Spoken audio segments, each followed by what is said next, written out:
The light of Dharma for all bewildered miseries gloom. With folded hands, I beseech the Buddhas of all directions to shine the light of Dharma for all bewildered miseries gloom. With folded hands, I beseech the Buddhas of all directions to shine the light of Dharma for all bewildered miseries gloom. With folded hands, I beseech the Buddhas of all directions to shine the light of Dharma for all bewildered miseries gloom. With folded hands, I beseech the Buddhas of all directions to shine the light of Dharma for all bewildered miseries gloom.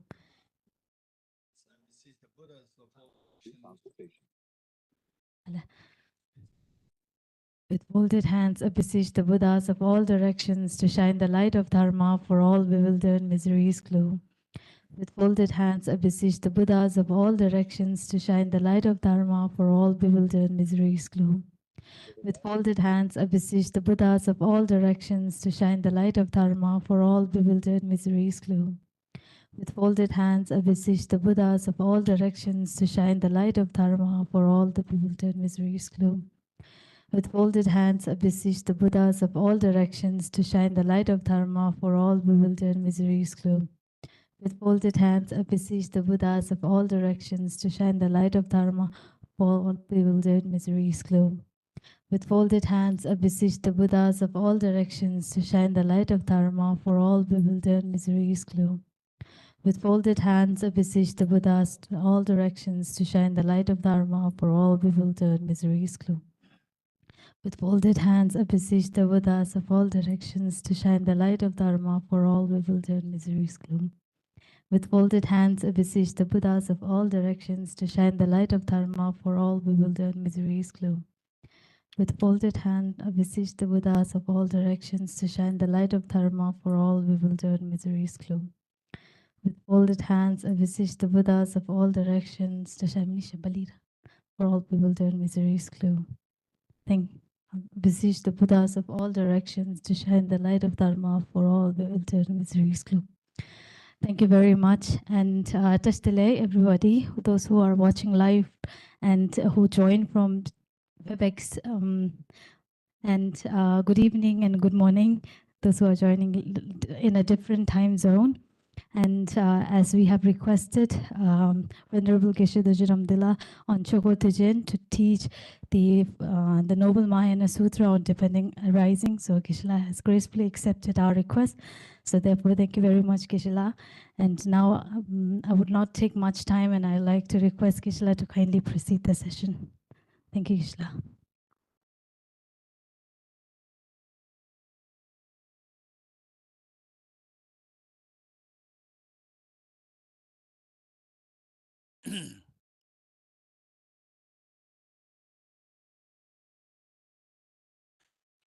Okay.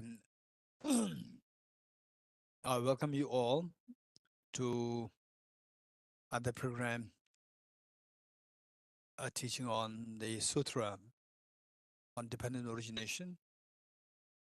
And on this very holy, sacred day of the Buddha Shakyamuni, having turned the first wheel of the Dharma in Sarnath, Varanasi, and the Buddha himself made it very clear that on those special days, sacred days, if people engage in virtues, the virtues will be multiplied innumerable times. So here, while the main teaching on the Sutra on Dependent Origination is going to be short, we're also going to take the opportunity to take advantage of this day to take the aspiration Bodhisattva vow in an abbreviated form. Now, most of us, I can see that online, offline, both. I can see that you're already familiar with the manner in which the three turnings of the wheel of Dharma happened, and the Buddha Shakyamuni, at the age of 35, having attained full enlightenment under the Bodhi tree in Bodh Gaya, while the holy intention, as indicated, as explained by Acharya Dignaga in his text Pramana Samuchaya, that the purpose for the Buddha to become enlightened is to protect the beings. So he put this in the form of his the word of salutation to his composition on the Pramana, on the logic, study of logic, where he said that the one who is transformed into the reliable guide, motivated by altruism to benefit the sentient beings, the teacher, Sugata, and protector to you amid prostrations, to protect the beings. That is the main goal of the Buddha Shakyamuni. And having attained full enlightenment, Buddha remained silent for 49 days, not giving teaching at all. And then the kings, the kings of the god and goddesses, Indra, Brahma, they were quite surprised to see that while Prince Siddhartha, for all these 6 years of the austerity, the practice of austerity, and the practice of the dharma is to become enlightened to benefit the beings. Having obtained the enlightenment, why the then revered, referred to as the Tathagata, the Sugata, why he remained silent? So this was the question that came to the two kings of the god and goddesses, and two of them they descended to make prostrations to the Buddha Shakyamuni and requested the Buddha, please don't remain silent, please turn the wheel of the Dharma. And Brahma offered the wheel of the wheel of Dharma, indicating, please turn the wheel of Dharma. And Indra, again another king of the god and goddesses, offered the conch, requesting the Buddha to blow the conch of the Dharma to all the demon sentient beings. And finally, the Buddha he said one verse that profound, peaceful, elaboration-free, clear-light, and non-composite. Such is nectar-led Dharma I've discovered. Finding no one who can fathom this teaching, in silence I'll return to the woods.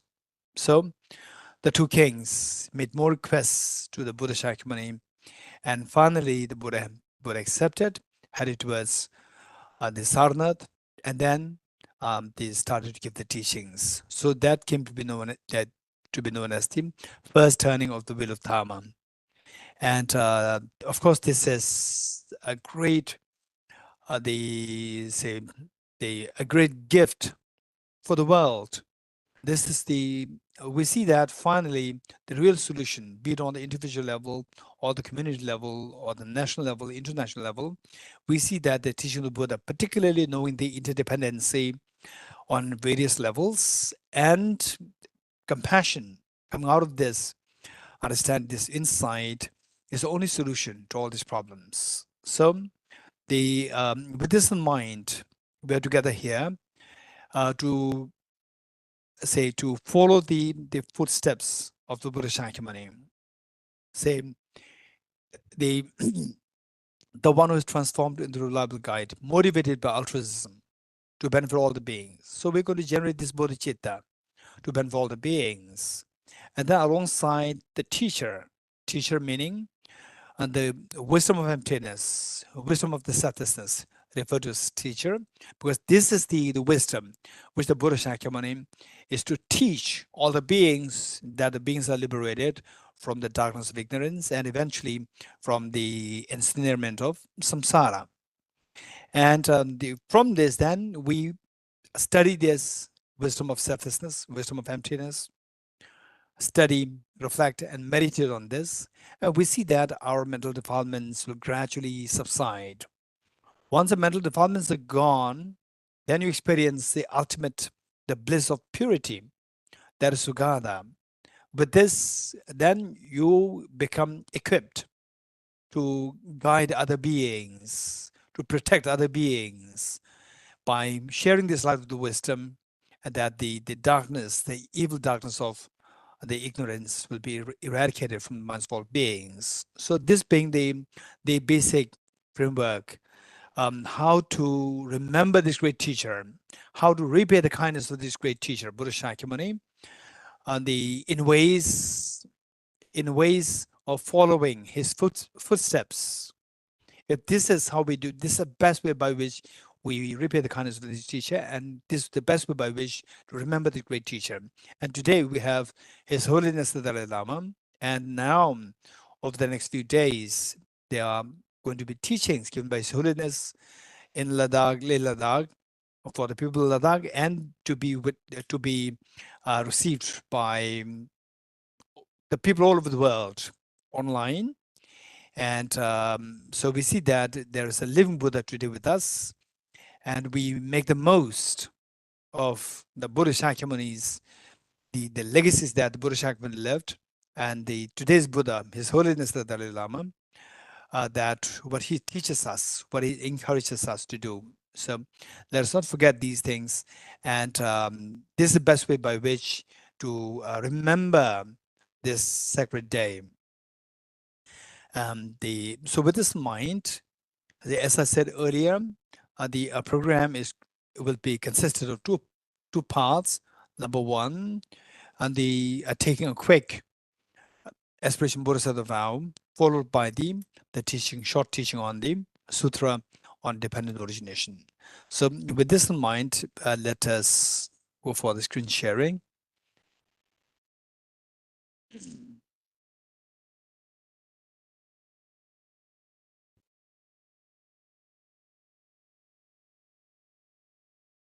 Okay. So as always, I see that most of you are from either not a master's course or not a diploma course, or those who already did in the past.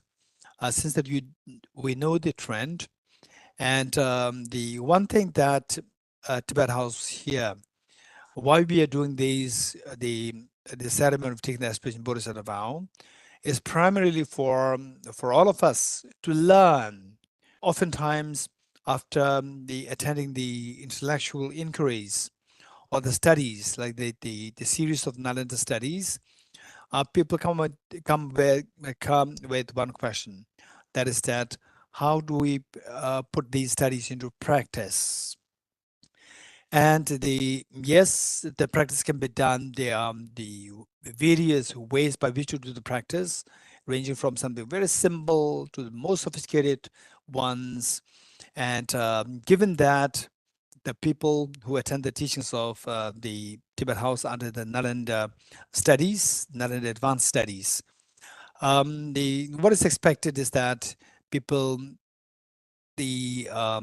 learn how to, first of all, they learn very systematically the Dharma, the Buddha's the teachings, and then you reflect on these to gain conviction in what you've learned.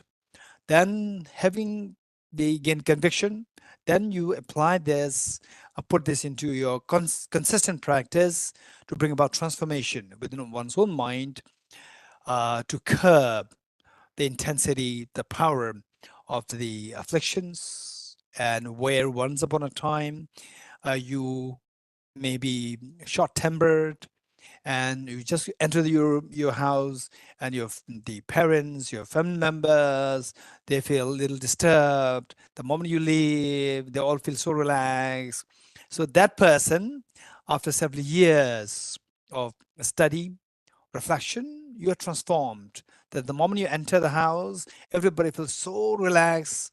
And the moment you leave, everybody longs that you don't, and they leave. If this happens to you, this is a transformation. This is expected. But for all these, the will happen only through these three things in combination: study, reflection, meditation. So what we are doing here as a part of the taking the aspiration Bodhisattva vow is primarily for us to learn how to apply the regular studies, systematic studies into your daily practice. So it's not just that, oh, today is a special day, so we do a special puja. It has nothing to do with puja. It's all about your personal practice for you and for me, for each one of us. Okay, so with this in mind, setting proper motivation. that determines to what extent are being together here, or you're spending about like 1.5 hours together. To what extent this is of benefit, that is all determined by the motivation. So, setting proper motivation, let us sit upright properly, and let us think of the refuge field and the Bodhicitta field. Refuge field, visualize Buddha Shakyamuni, His Holiness the Dalai Lama, and all the Buddhas Bodhisattvas in a space in front of us, as so loving, caring, and embracing.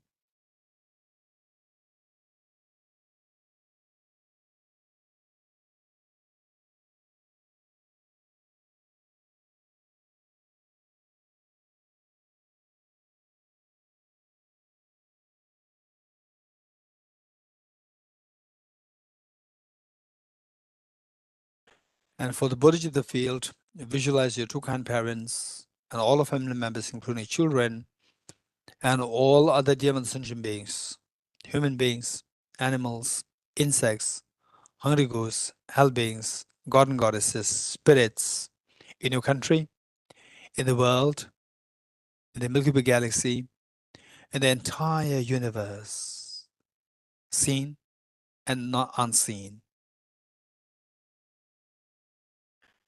And the whole purpose of our being together here with this practice is to awaken the seed of perfection within us, also referred to as the Buddha nature. We all we all crave for, we all aspire to get away from all any degree of miseries, and we all aspire to have the maximum happiness, and we do have the potential for this. This is what is known as the Buddha nature within us. It's like the solid gold, but when mixed with the mud, though the nature of the gold is to glow, it doesn't glow. It doesn't mean that the the gold is absent there. The the nature of gold to glow is blocked by the mud. So our job is not to look for the gold outside, but the gold is already within us. Our only job is to remove the metal dirt, separate it from the gold, remove the metal dirt, and the gold be revealed fully. For that, we need to know what remedies to apply to remove the metal dirt. And the remedy, finally, we'll come to know that it is the wisdom of emptiness, the wisdom which sees the reality as it is. And this is the only liberating path. And yet, to what extent this liberating path will help us is determined by the kind of the motivation. And the motivation that we need to cultivate, and in order for the goals like Buddha nature to be revealed fully, the motivation should be none other than the bodhicitta, the desire to become Buddha for the benefit of all demon sentient beings. And this bodhicitta must be supported by renunciation, the desire to be freed from suffering for yourself. Only when you have the experience of the pains of the three kinds of suffering upon yourself, then you can empathize with other beings that they too should be freed from suffering, and for which I should take the responsibility by becoming Buddha to benefit all the beings. So this makes the path very complete. So with this in mind, mentally let us invoke the spirit, may I become Buddha for the benefit of all my dear mother sentient beings.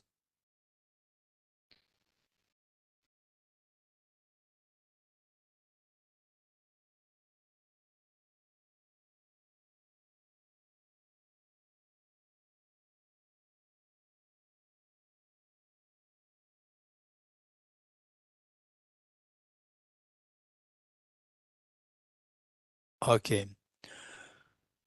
And the verbally we'll say this 3 times together.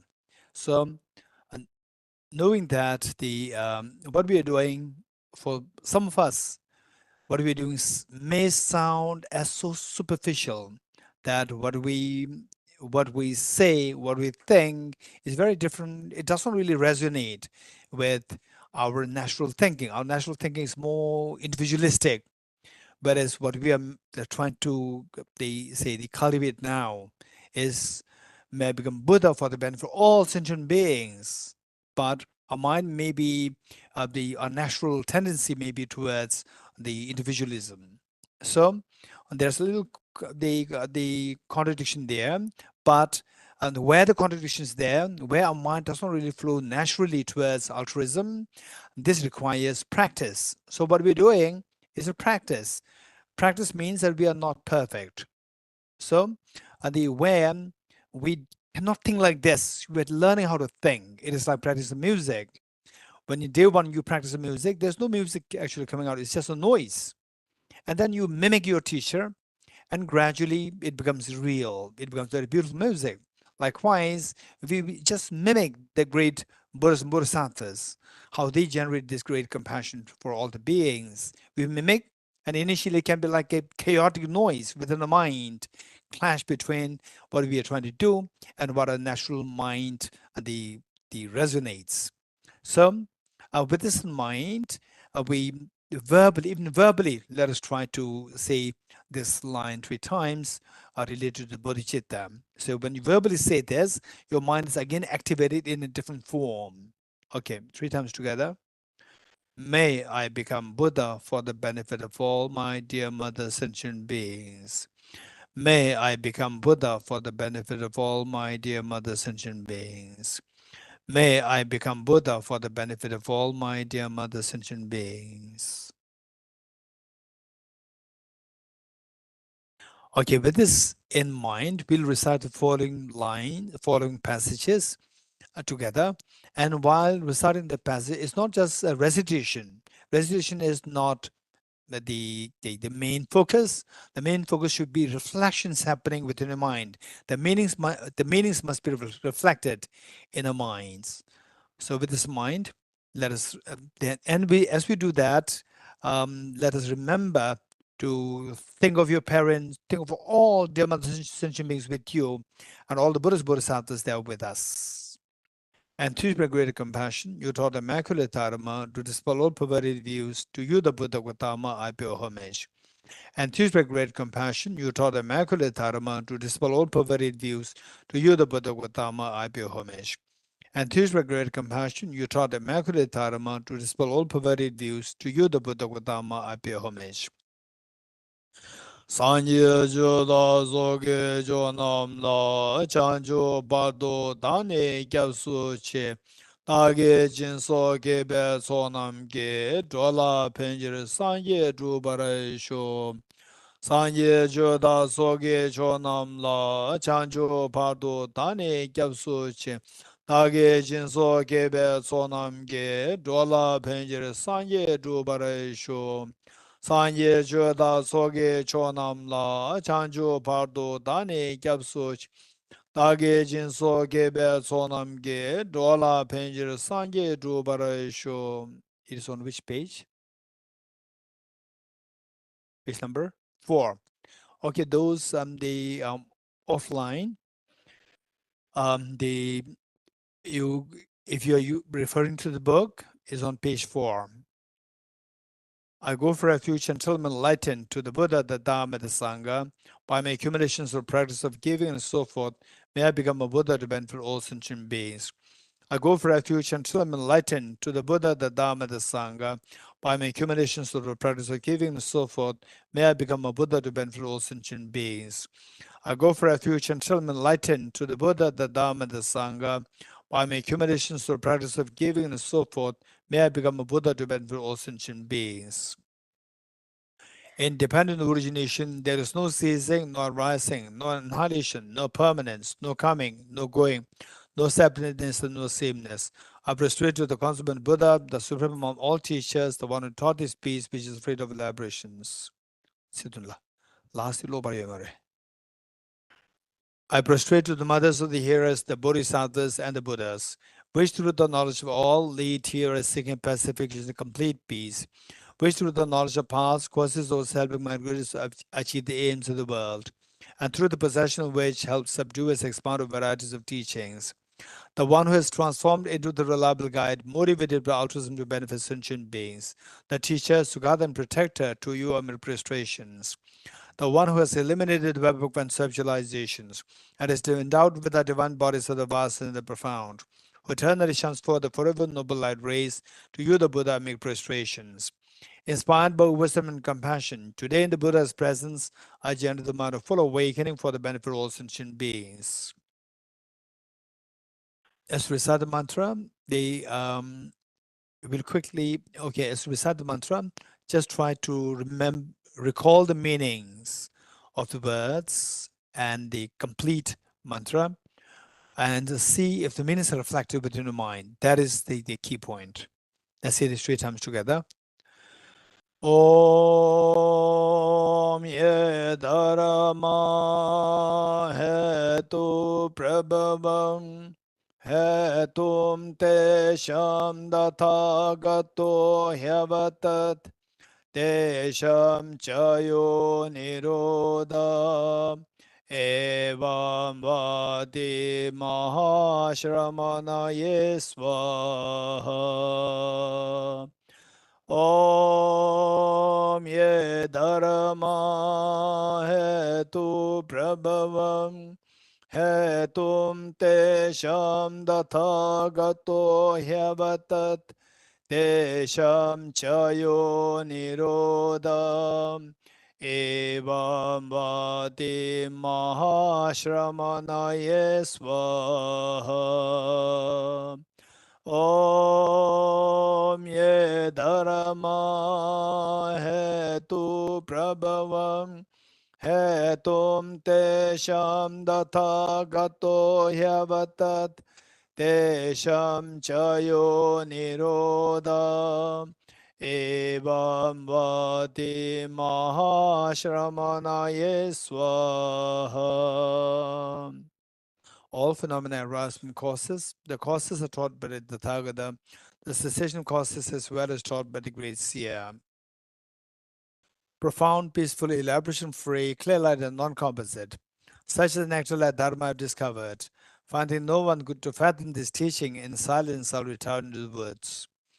Beyond our trends, thought, and expression is the professional wisdom, which is unborn, unceased, and has the nature of space. It is the object of apprehension of self-realized wisdom. To you, the mother of the Buddhas, of 3 times obeisance. All composite things are impermanent. All contaminated things are the nature of suffering. All phenomena are the nature of emptiness and selflessness. Transcending sorrow is peace. The Guru is the Buddha, the Guru is the Dharma, likewise the Guru is the Sangha. The Guru is the source of everything wholesome. I go for refuge in the Guru. By the sound of the vibrant drum of Dharma, you liberate all beings of miseries. I beseech you to kindly remain and give teachings until the end of the expanse of billions of eons. The Buddha does not watch the negativities of beings, nor does he remove their miseries by his hands. His spiritual realizations are not transferred to them. It is by teaching the truth of suchness that the beings are liberated. With folded hands, I beseech the Buddhas of all directions to shine the light of Dharma for all bewildered miseries gloom. If you are attached to this life, you are not a spiritual practitioner. If you are attached to samsara, you have no renunciation. If you are attached to your own self-interest, you have no bodhicitta. If there's grasping, you do not have the view. Okay.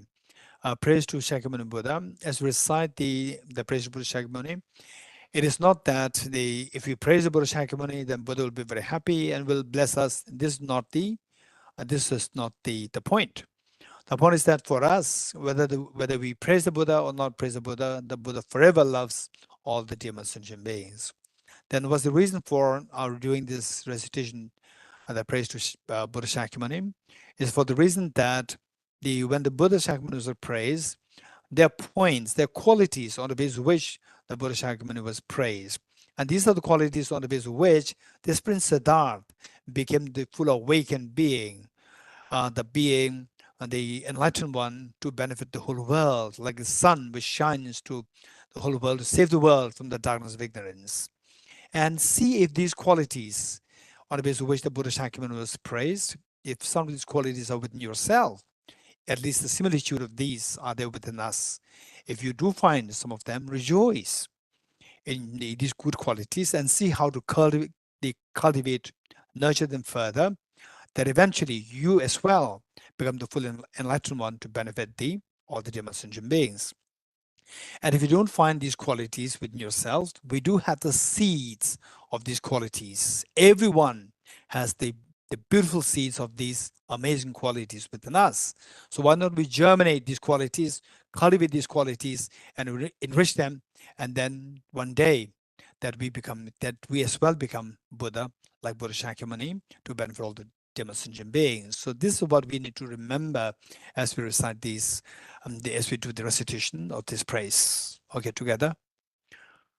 To the founder, the endowed transcendent destroyer, the one gone beyond, for destroyer, completely perfected, fully awakened being, perfect in knowledge and in good conduct, Sugata, Nur of the world, supreme God of human beings to be tamed, teacher of gods in human beings, to you, the completely and fully awakened one, the endowed transcendent destroyer, the glorious conqueror, the subduer from the Shakya clan, I prostrate, make offerings, and go for refuge. When, O supreme amongst humans, you are born on this earth, you paced out 7 strides, then said, I'm supreme in this world. To you who are wise, then I prostrate. With pure bodies, form supremely pure, wisdom ocean like a golden mountain, fame that blazes in the 3 worlds, win of the best, Lord, to you I prostrate.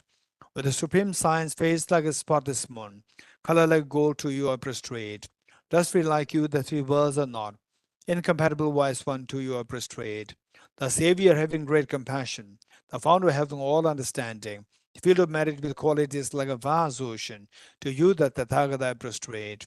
The purity that frees one from attachment, the virtue that frees one from the lower realms, the one path, the sublime pure reality, to the Dhamma that pacifies I prostrate.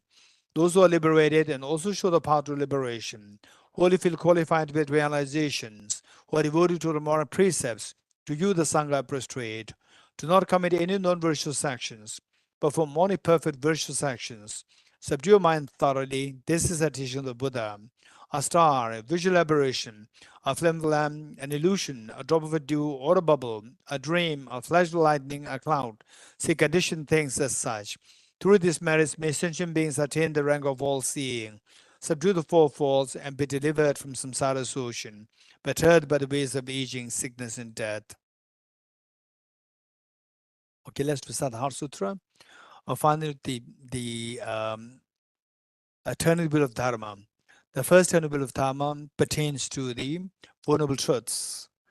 And the second eternal will of Dharma pertains to the wisdom of emptiness. So, which is the essence of which is we're going to read here, Heart Sutra, which is on page 29. Page 29, offline, those who refer to your books. Okay. And as we recite the Heart Sutra again, let us make it a point that whatever time that we spend, that be very productive. So how how is the productivity of the time determined? Is determined by, say, the number one, motivation, and number two, whether or not you reflect on the meanings. If you don't reflect on meanings, it is like parroting. And yes, while the benefit is there, but the benefit is so less. Whereas if you reflect on the meaning, then the real transformation takes place. So this is the whole purpose, transforming our mind from the darkness of ignorance to the light of the wisdom, transforming our mind from the self-centered person to a other cherishing, compassionate, universally loved person, from the say the transforming our mind from very selfish to the other cherished person, from the stingy person to a very generous person. And so this is what we're expecting. All this transformation is matter of the transformation. A transformation takes place through reflect on the meanings of these incredibly precious teachings of the Buddha. So with this mind, we'll recite the sutra together. And yes, the Heart Sutra, keep in mind that there's a basic, the background information as the opening passage, in the opening passage, followed by 3 main points. Let's not miss to remember these 3 points. Number one, what was the question asked by Shariputra to Aravalokiteshvara? Number two, what was the response given by Aravalokiteshvara to Shariputra? Number three, what benefit we get, what benefit we accrue out of, say, by practicing the teachings as indicated by Aravalokiteshvara in response to the question asked by by Shariputra. So these are 3 points that we need to remember. The first one, the question asked by Shariputra is, how should the child of a lineage practice the professional wisdom? Meaning that child of the lineage of the Buddhas, somebody who aspires to become Buddha for the benefit of sentient beings. When I say, may I become Buddha, we have to do something. So it's simply by cultivating this the wholesome motivation will the alone not take us to Buddhahood. We have to do something. What have we done? To remove the mental defilements, to unveil the seed of perfection within us, unveil this Buddha energy within us. So how to do that? By resorting to a very powerful remedy. What is the remedy? The wisdom of emptiness. So this question asked by Shariputra, how should child of the lineage practice a perfection of wisdom? Then the next point not to miss is the response given by Avalokiteshvara to Shariputra, that we should be able to see everything like a dream, yourself as a dream, your five aggregates like a dream, your six elements like a dream, your four noble truths as a dream, the 12 links of dependent origination like a dream, and the 12 sources like a dream, the 18 elements like a dream. In other words, be convinced and they say remember that all things are like dream. So once you know that, the just as you see the dream as dream only when you wake up, seeing everything like a dream is when you wake up from the darkness of ignorance. So the moment you wake up from the dream where you were being chased by ghost, dream ghost, at the moment you wake up, the fear of the ghost dissolves. Likewise, you wake up from the dream of the self-grasping ignorance. The fears of samsara all drops. So this is the transcending sorrow is absolute peace. So this is number 2. Number 3, what benefit we accrue if you practice to see everything like a dream? What benefit? Avalokiteshvara further explained that the benefit is that all our misery, stress, and the fears will drop. And then this is the only gateway. This is the gateway which all the Buddhas of the past, present, future traverse to get to full awakening. So these are 3 points not to miss. And meanwhile, see that what's the real Dharma. So these are things that we can see from by getting access to these incredibly precious teachings and the legacies of the Buddha Shakyamuni. Okay, together we read. I prostrate to the Trubal Gem. And thus did I hear at one time the Buddha was dwelling on mass of Valchas mountain in Rajgriha, together with a great community of monks and a great community of bodhisattvas. At that time, the Buddha was absorbed in the concentration on the categories of phenomena called profound illumination. Also, at that time, the Bodhisattva Mahasattva Avalokiteshvara looked upon the very practice of the profound illumination of wisdom and beheld those five aggregates also as empty of inherent nature. Then, through the power of the Buddha, Venerable Shariputra said this to the Bodhisattva Mahasattva Avalokiteshvara: how should any child of the lineage who wishes to practice the activity of the profound professional wisdom train? This is Rumala. He said that, and the Bodhisattva Mahasattva Avalokiteshvara said this to the Venerable Shariputra: Shariputra, any son of the lineage or daughter of the lineage who wishes to practice the activity of the profound professional wisdom should look upon like this correctly and repeatedly, beholding those five aggregates also as empty of inherent nature. Form is empty, emptiness is form. Emptiness is no other than form. Form is also no other than emptiness. In the same way, feeling, discrimination, composite factors, and consciousness is empty. Shariputra, likewise, all phenomena are empty, without a characteristic, unproduced, unceased, stainless, not without stain, not deficient, not fulfilled. Shariputra, therefore, in emptiness, there is no form, no feeling, no discrimination, no composite factors, no consciousness, no eye, no ear, no nose, no tongue, no body, no mind, no visual form, no sound, no smell, no taste, no object of touch, and no phenomenon. There is no I element, and so on up to and including no mind element and no mental consciousness element. There's no ignorance, no extinction of ignorance, and so on, up to and including no aging and death, and no extinction of aging and death. Similarly, there's no suffering, origination, cessation path. There's no exalted wisdom, no attainment, also no non-attainment. Shariputra, therefore, because there is no attainment, bodhisattvas rely on and dwell in the perfection of wisdom, the mind without obscuration and thus without fear. Having completely passed beyond error, they reach the end point of nirvana. All the Buddhas who dwell in the three times also manifest a complete awaken, unsurpassable, complete, perfect, complete enlightenment and reliance on the perfection of wisdom. Therefore, the mantra of the professional wisdom, the mantra of great knowledge, the unsurpassed mantra, mantra equal and unequaled, the mantra that thoroughly pacifies all suffering, should be known as truth since it is not false. The mantra of professional wisdom is declared, Tyatha Om Gade Gade Para Samgade Buddhi Soham. Shariputra, the Bodhisattva Mahasattva should train in profound professional wisdom like that. Then the Buddha arose from that concentration and commanded the Bodhisattva Mahasattva Aravalokiteshvara, saying, well said, son of the lineage. It is like that, it is like that. One should practice a profound professional wisdom, just as you've indicated, even the Tathagatas rejoice.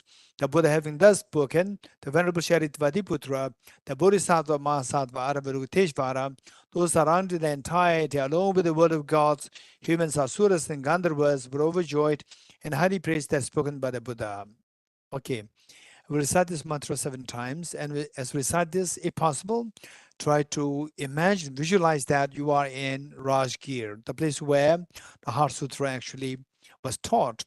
And imagine that the Buddha Shakyamuni, His Holiness the Dalai Lama, Aravalokiteshvara, Shariputra, all the bodhisattvas, monks, nuns, lay devotees, and your parents, your children, all the family members, everyone was around you. And then the imagine that the Buddha Shakyamuni is exhorting us that don't remain in the fears of samsara. Come, come to the ultimate happiness, that to the state of fearlessness and ultimate happiness. And you hearing what the Buddha Shakyamuni is teaching us, you we are so pleased, and you inform this to all your dear sentient beings. Look, what this is what a compassionate teacher, Buddha Shakyamuni, is teaching us. Let us not remain in the fears and the tears of samsara anymore. Let us all go towards ultimate happiness by awakening the seed of perfection within us. And everybody hearing what you're saying, they're so inspired to join you in following this path of cleansing the mind of the mental defilements and to awaken the seed of perfection within us by resorting to the wisdom of emptiness, complemented by the altruistic bodhicitta. So with this mind, let us recite this mantra 7 times together. Deyata Om Gati Gati Paragati Parasamgate Bodhi Swaha Tyatha Om Gati Gati Paragati Parasamgate Bodhi Swaha Tyatha Om Gati Gati Paragati Parasamgate Bodhi Swaha Tyatha Om Gati Gati Paragati Parasamgate Bodhi Swaha Tyatha Om Gati Gati Paragati Parasamgate Bodhi Swaha Tyatha Om Gati Gati Paragati Parasamgate Bodhi Swaha.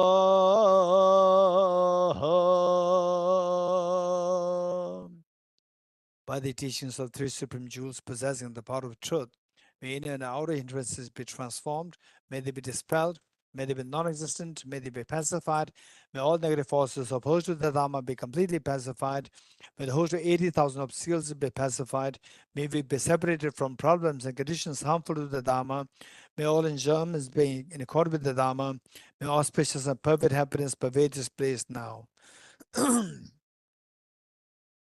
Okay, it was my training. This is to say the one what we read already, the Heart Sutra, is awaken the wisdom. In fact, the for us to attain enlightenment, it is like on the crossing the shore of samsara to the other shore of enlightenment. For this, just as a bird requires two wings to cross the samsaric shore to get to the other shore of the enlightenment, we need two wings: the wing of the wisdom and the wing of the compassion. Without the missing one of these two, you will not get to the full awakening of your Buddha nature. So the wisdom of emptiness, the Heart Sutra is meant to and is seen as the factor to awaken our wisdom. And now the eight wisdom and training to awaken our compassion.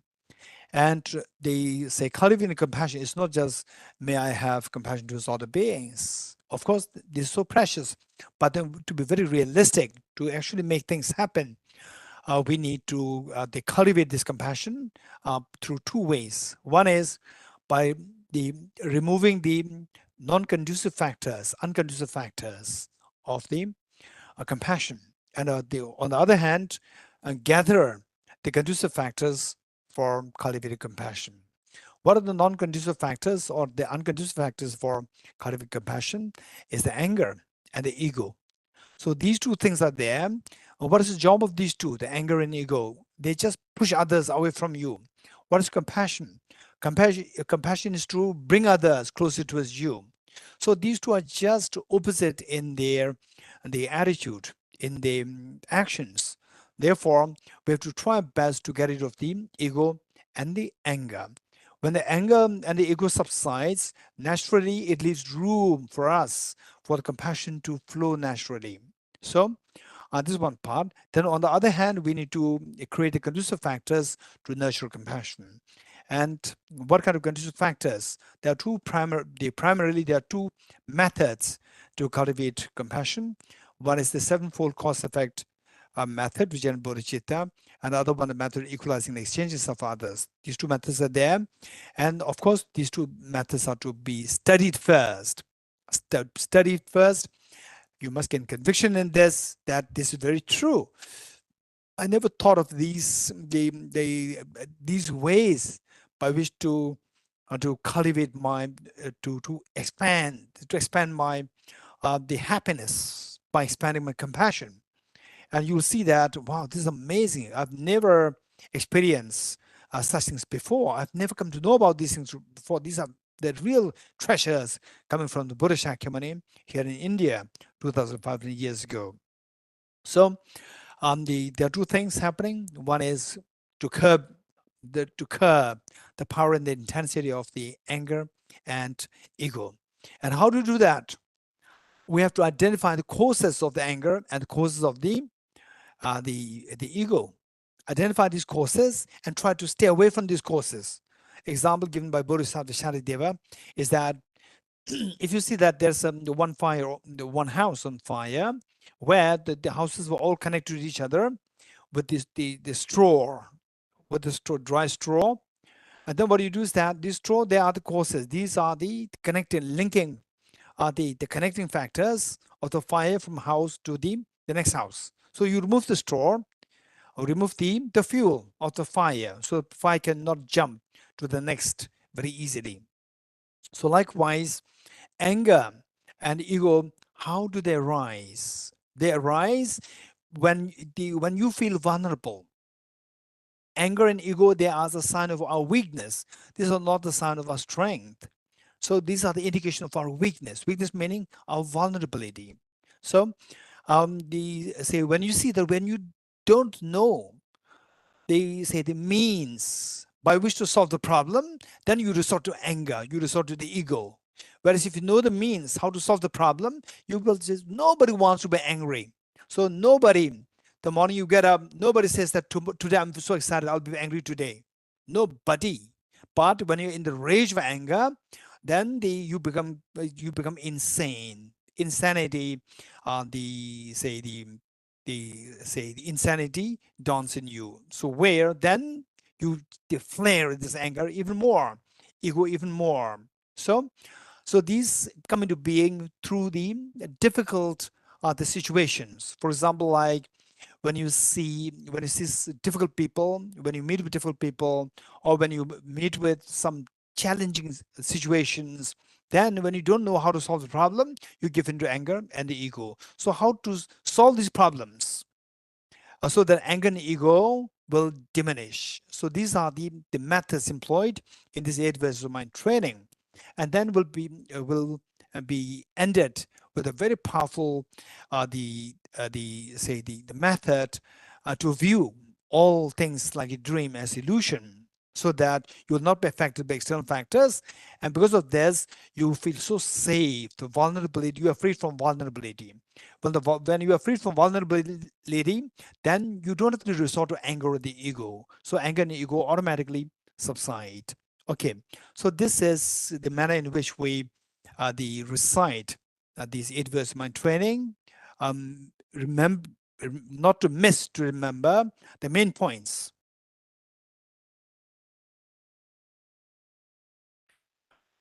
8 verses for training the mind by Geshe Tangpa. With the determination to achieve the highest aim for the benefit of all sentient beings, which surpasses even the wish-fulfilling gem, may hold them dear at all times.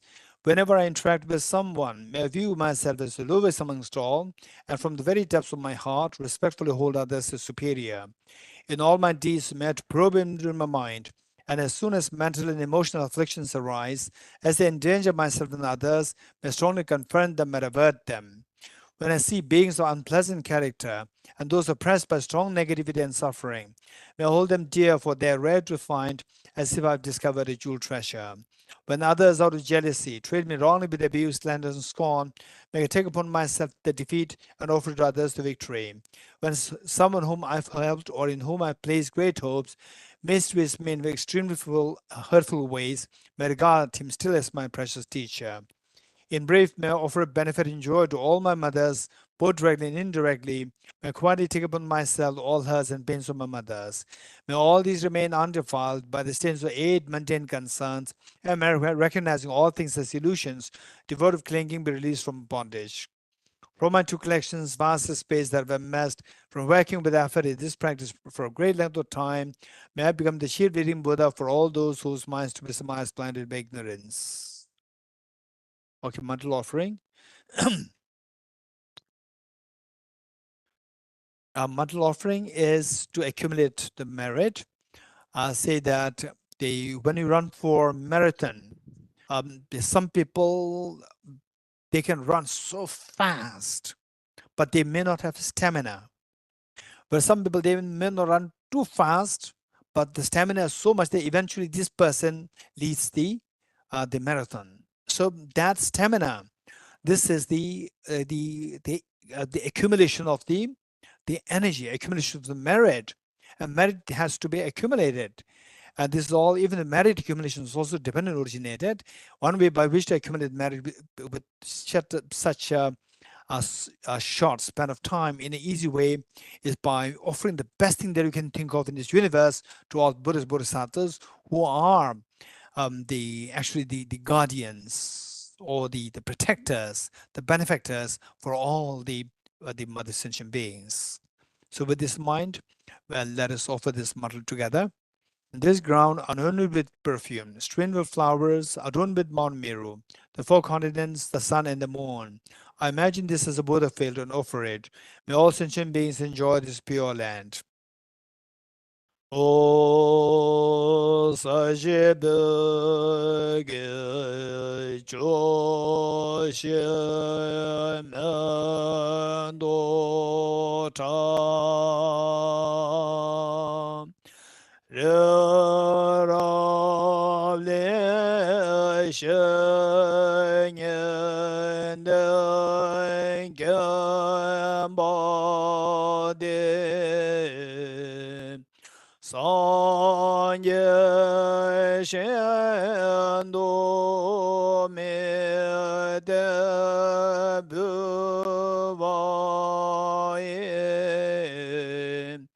dogu nam da shenlai chu barai shu. May I be blessed that my mind is directed towards the Dharma. May I be blessed that my Dharma practices on the proper path. May I be blessed that the path is free of flaws. May I be blessed that flaws are seen in the light of exalted wisdom. Becoming utterly frustrated with the ignorance that grasps at true existence, please bless me to generate the genuine renunciation, seeing all aspects of samsara as viciously repulsive. Please bless me that my mind overflows with the precious bodhicitta that cherishes others more than myself. Please bless me to have an immaculate experience of the wisdom of emptiness that does not see even an atom of intrinsic reality, on the basis of understanding how things come into being by dependent origination through mere conditioning. Please bless me to bless me that my mind overflows with the precious wisdom of the non-duality to bliss in emptiness. Edam Guru Rana Mende Lagam Nirati Amen. Next is the foundation of all good qualities. This is a roadmap. So thus far is preparing ourselves to say the preparing ourselves with the basic the requisites to attain enlightenment. Now, the roadmap is created here by Lama Tsongkhapa in the form of 14 verses.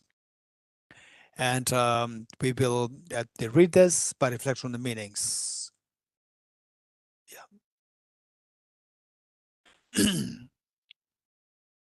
The foundation of all good qualities is a kind and perfect pure Guru. Correct devotion to him is the root of the path. By clearly seeing this and applying great effort, please bless me to rely upon him with great respect. Understanding that the precious freedom of this rebirth is found only once, is greatly meaningful and is difficult to find again. Please bless me to generate the mind that unceasingly, day and night, takes its essence. This life is as impermanent as a water bubble. Remember how quickly it decays and death comes. After that, just like a shadow follows the body, the results of virtuous and non-virtuous karmas follow. Finding firm and definite conviction in this, please bless me always to be careful to abandon even the slightest negativity and accomplish all virtuous deeds. Samsaric splendors are unsatisfying and unreliable. Seeking them is the door to all suffering. Recognizing these shortcomings, please bless me to generate the strong wish for the bliss of liberation. Led by this pure thought, mindfulness, alertness, and great caution arise. The root of the teaching is keeping the Pratimoksha vows. Please bless me to accomplish this essential practice. Just as I have fallen into the sea of samsara, so fall Mother migratory beings. Please bless me to see this twin and supreme bodhicitta and the bear the responsibility of freeing migratory beings. Even if I develop bodhicitta but I don't practice the three types of morality, I'll not achieve enlightenment. With my clear recognition of this, please bless me to practice the Bodhisattva vows with great energy. Once I've pacified the distractions to wrong objects and correctly analyze the meaning of reality, please bless me to generate quickly within my mind stream the unified path of karma abiding and special insight. Having become a pure vessel by training the general path, please bless me to enter the holy gateway of the fortunate ones, the supreme Vajra vehicle. At that time, the basis of accomplishing the two attainments is keeping pure vows and samaya. As I become firmly convinced of this, please bless me to protect these vows and pledges like my life. Then, having realized the importance of the two stages, essence of Vajrayana, by practicing with great energy, never giving up the 4 sessions, please bless me to realize the teachings of the Holy Guru.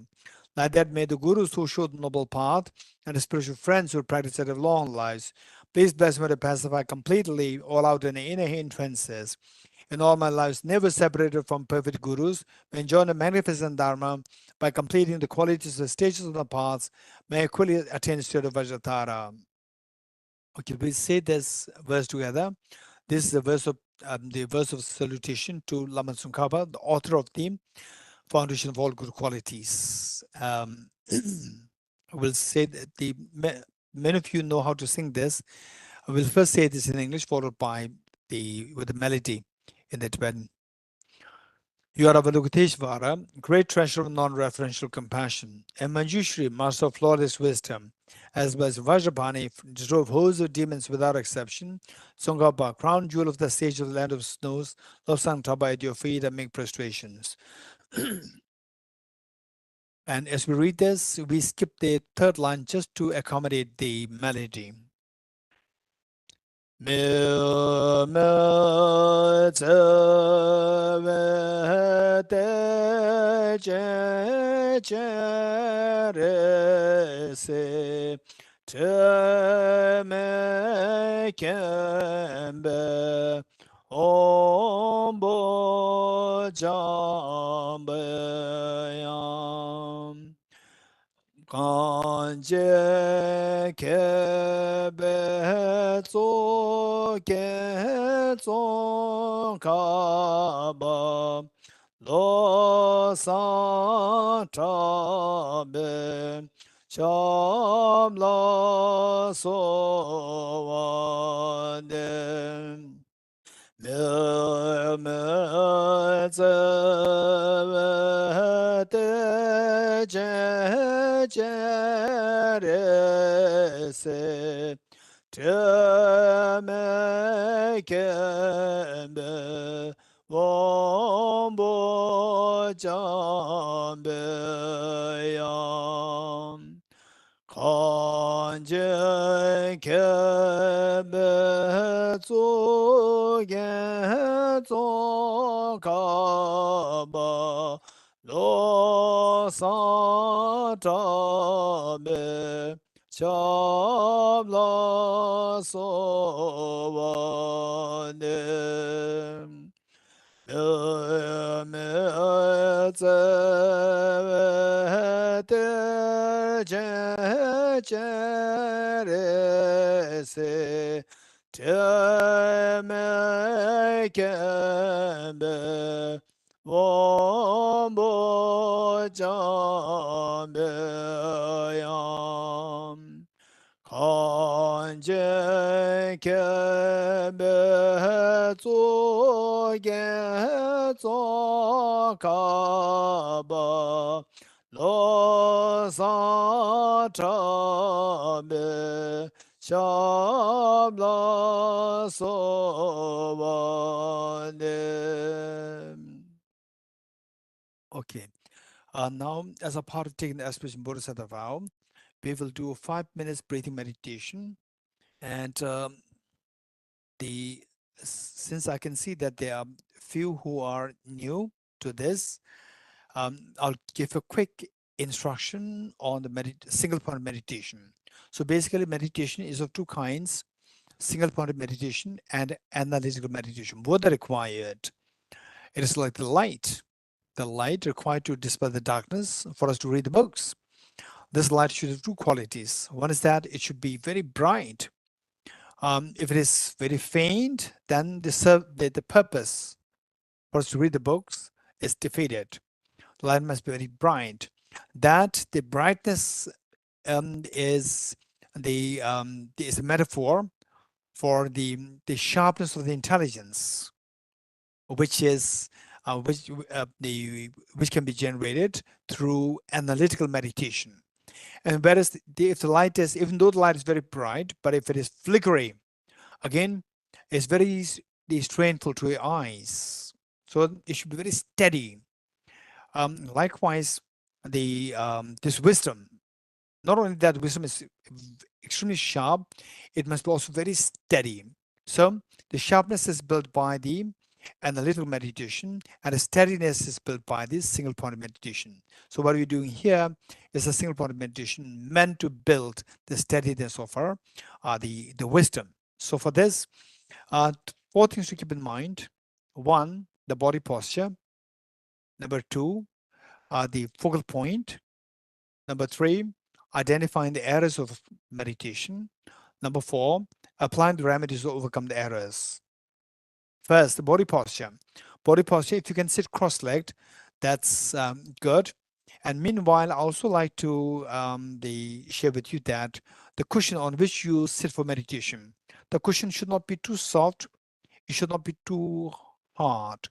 If it's too soft, Again, the say the it'll make your mind very sluggish. It'll make your mind very lethargic. If it's too hard, you will start to feel the pain very soon, pain on your body. Then the so from this point of view, the cushion should be moderately soft. It should not be too soft, and it should be very moderate in terms of the softness. And if you can sit cross-legged, well and good. If not, don't force yourself. For example, like those people with the knee replacement surgery done, you are not supposed to sit cross-legged.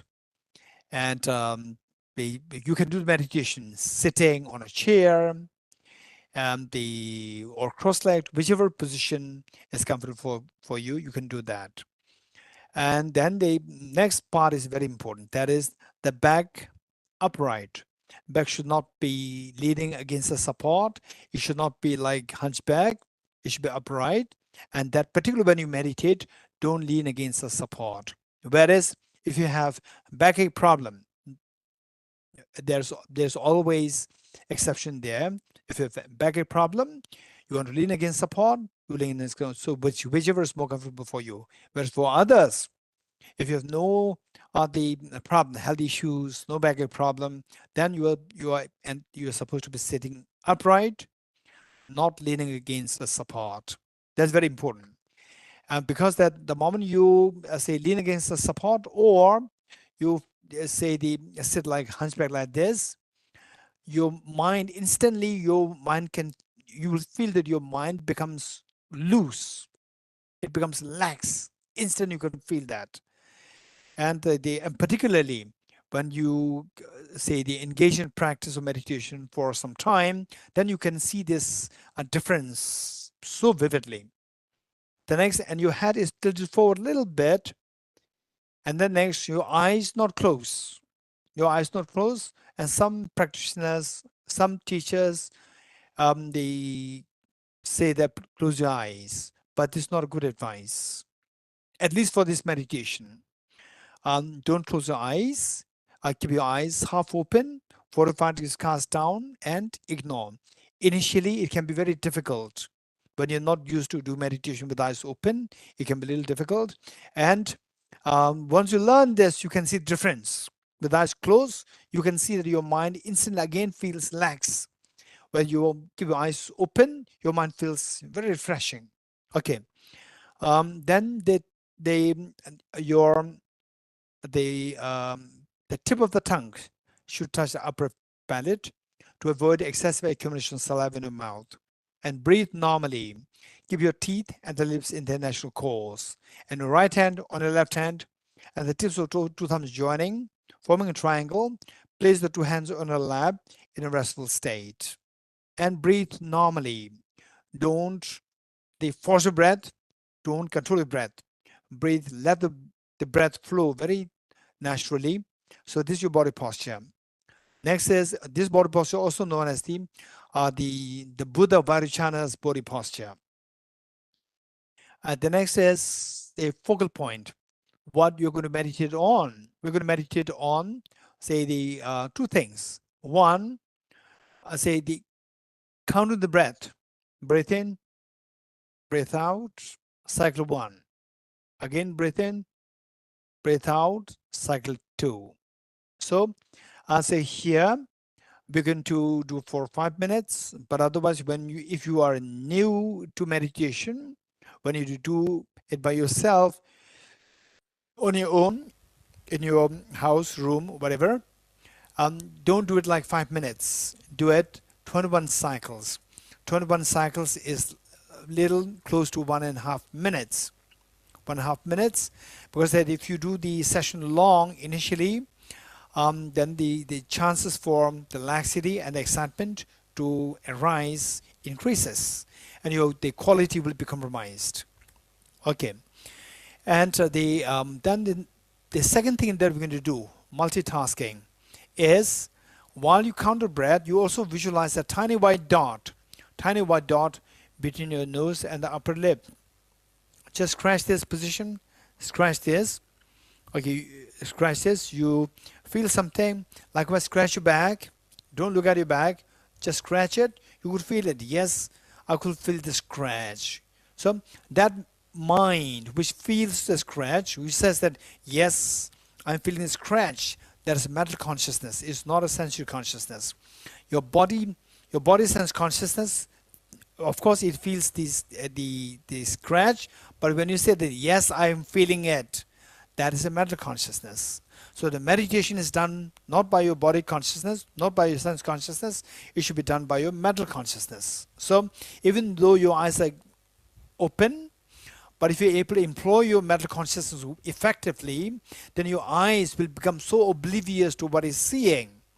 You can see that you are following the mental consciousness more than the eye consciousness. So, whereas if you learn only with the eyes closed, then the moment your eyes keep your eyes open, your mental consciousness will instantly follow the eye consciousness, and it cannot meditate. So these are there are many demerits if you do meditation with eyes close. And later on, as you become expert in meditation, in other words, you get used to meditation, you build a good trend, a good, say, say the practice of meditation. Then at a certain point, there are practices where you deliberately, they make everything dark. So there's also known as the meditation of the darkness. So these are very different meditation. They say what we're doing here is not that, and even if you are to do that, it'll come only later, not at this stage. Okay. So multitasking, these two things should happen together. Counting the breath and visualizing the tiny white dot between nose and the upper lip. These two things happen together, and this is known as multitasking. This is a focal point. Number three, identifying the errors of meditation. Errors, mistakes. What mistakes can we make? If you continue to be swayed by these two mistakes, then there's no point in meditating. The whole meditation is to build the quality of your mind that eventually your mind will come under the control of yourself. Whereas if you let the mind go, they be swayed by these two errors, then you will never gain control of your mind. The mind will continue to control you, and you will never control the mind. In which case, the whole purpose of the meditation is defeated. Okay, what are the two errors? One, mental laxity, mental laxity, where the mind becomes loose, inactive, and the other one is mental excitement, where it's the overactivity of the mind. So these are the two problems of a meditation. If any of these two things happen, like starting to doze off or falling asleep, feeling heavy, these all fall under the category of the laxity. And then you scattering, distraction, and so forth, they all fall under the category of the excitement. Should any of these two things happen, you have to go for number four. Number four is applying the remedies to overcome the errors. What are the two remedies? Introspection and mindfulness. Introspection, once in a while you are to the once in a while we are to check on keep an eye on our own mind to see what your mind is doing. Is it really meditating, or it is feeling lax, heavy lethargic, or it is scattered? You have to keep an eye on your own mind. At the moment you see that your mind is distracted or in a lax state, then you apply the mindfulness. Mindfulness is like a rope to bring the mind with the mindfulness, the rope of the mindfulness, bring it back to the intended object of meditation. Okay, 5 minutes. Ready?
Okay.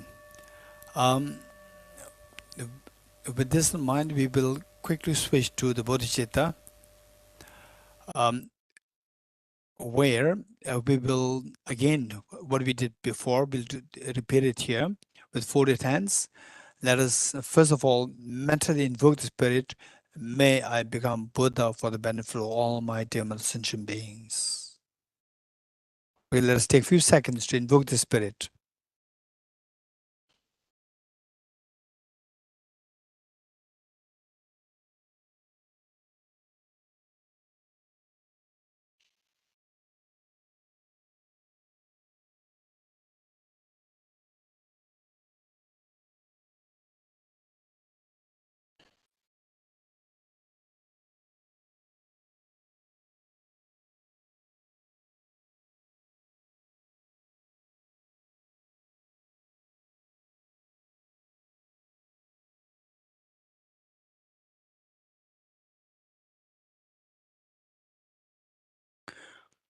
Okay, then verbally, let us say this 3 times together. May I become Buddha for the benefit of all my dear mother sentient beings. May I become Buddha for the benefit of all my dear mother sentient beings. May I become Buddha for the benefit of all my dear mother sentient beings. Okay, the desire that you generated, the aspiration to become Buddha for the benefit of all dear sentient beings, this beautiful mind of bodhicitta, you slowly transform this into a spotlessly clean moon disk, horizontally sitting with the heart. Okay, now you have generated this very strong aspiration to become Buddha. Next question is, how are you going to become Buddha? As indicated in Heart Sutra, we need to cultivate the wisdom of emptiness. What is this wisdom of emptiness? Let's quickly meditate on the wisdom of emptiness. And there are some of you who are very new to the wisdom of emptiness. Just follow this instruction. And those of us who are already aware of what emptiness is, already studied, you can also see if you can follow this instruction. Meanwhile, to get to the inside of the wisdom as clear as possible. Okay. All our problems are because of the ignorance. Ignorance to failing to see the reality as it is. Let us meditate on emptiness of the ultimate reality of the self. What are you doing? I'm meditating. And what is this? What is your body doing? My body is in meditative posture. And how does this person who you identify as self appear? How does it appear to you? Like a dream that your mind is that your mind has projected this self, or that this self is so objectively there. Of course, so objectively there, not like a dream at all. This belief that the self exists objectively real, so solid there, so objectified there, this is the self-grasping ignorance. How do you know? How do I know that this is self-grasping ignorance? How is it the case that it's not a valid mind? Yes, remember what Nagarjuna thought. If the mirage were to be water, why not those close by the mirage see water? With a similar token of reasoning, if the self who identifies I were to exist as objectively, why don't I see the self as I go closer to as the self? Okay, let us not subject the self to this, the self to this ultimate analysis by going closer to the self to see if the self does exist from the object, not like a dream. Okay, so subject to self ultimate analysis, whatever is not the self, we just ignore them. Going closer to the object, technically referred to as subject and self ultimate analysis, we see a thin layer of the skin. Of course, that is not me. Behind that, the fatty tissues. Behind that, the muscles, the cartilages, the whole skeleton, heart, the lungs, the liver, the gallbladder, intestine, kidney, stomach, spleen. All these solid parts constitute the element of earth, and none of the element of earth is to be identified as as intrinsically or as objectively as one with this self. Element of water, 4 liters of blood, which is pumped in and out by the heart to different parts of the body. Of course, that is not me. Element of fire, 2,600 joules of energy that a body has. Of course, that is not me. Element of air, 4.6 liters of air that we breathe in and out through our lungs. Of course, that is not to be identified as intrinsically as one without the self. Element of space. Of course, I'm a solid person. The space, which vacuum, is totally different from what I am. This is also not about identified intrinsically or objectively as one with the self. What is left now? My mind, element of consciousness. I'm a male, I'm a female. And people can see me, people cannot see my mind. And the mind does not have a gender. Gender is posited on the basis of the body. Yes. So therefore, even this mind is also not identified as objectively as the one with the self. Okay, now what are you seeing? I'm just seeing the 6 elements. And which of the 6 elements is to be identified as the intrinsic one with the self? None. If none of these 6 elements, then see if the self still exists objectively real by seeing if it exists as objectively different from the 6 elements. Remove the 6 elements, what do you find? Nothing is to be identified as self there. So these are the only 2 possibilities for the self to exist objectively. And both possibilities, given that both the possibilities are ruled out, the self to be existing as objectively is also ruled out, is rejected. So in the eyes of this ultimate analysis, where is this self now? No way to be seen. It doesn't mean the self is non-existent. The self is non-existent in the eyes of the ultimate analysis, which means the self is empty of objective existence. Stay in this experience where the self dissolves in the eyes of the ultimate analysis. Stay in this experience for a while.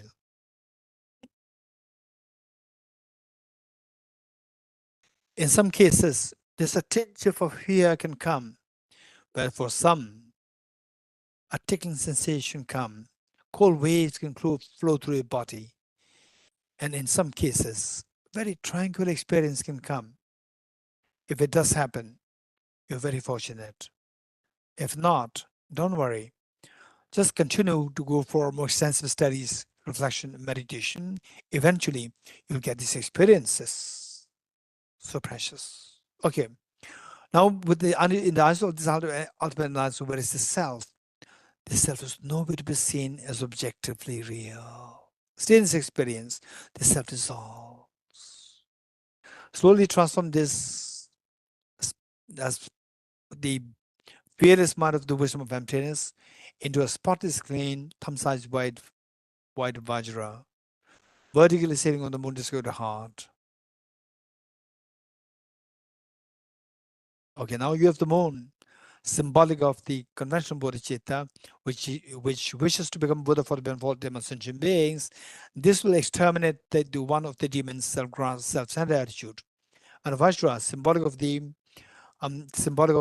ultimate bodhicitta, the wisdom of the Arya Bodhisattva's non-dual wisdom of emptiness, which will guarantee to eradicate the self-grasping ignorance and all these offshoots and the subtle stains. In other words, which will guarantee to get rid of all the mental defilements, afflictive and cognitive both, and making your Buddha nature to manifest in its full form, where you experience total fearlessness and infinite happiness.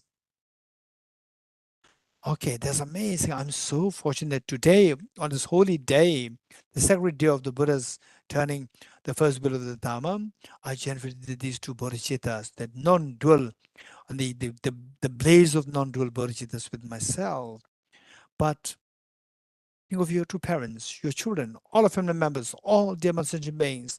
If they're suffering and if you're to be liberated, what's the point? Yes, that's true. But intense compassion towards all the demon sentient beings, this compassion invokes the Vajramuni at your heart to multiply infinite number of times. Share oneself with Vajramuni from your heart, with your mom at her heart. Oneself Vajramuni with the father at his heart. one with each one of your children, each one of family members, each of the human beings, insects, hungry ghosts, hell beings, god and goddesses, spirits in your country, in the world, in the Milky Way galaxy, and the entire universe. Now everyone has to share your share of it, the Vajramon which you have shared. Yes. So with this in mind, let us recite the three verses together.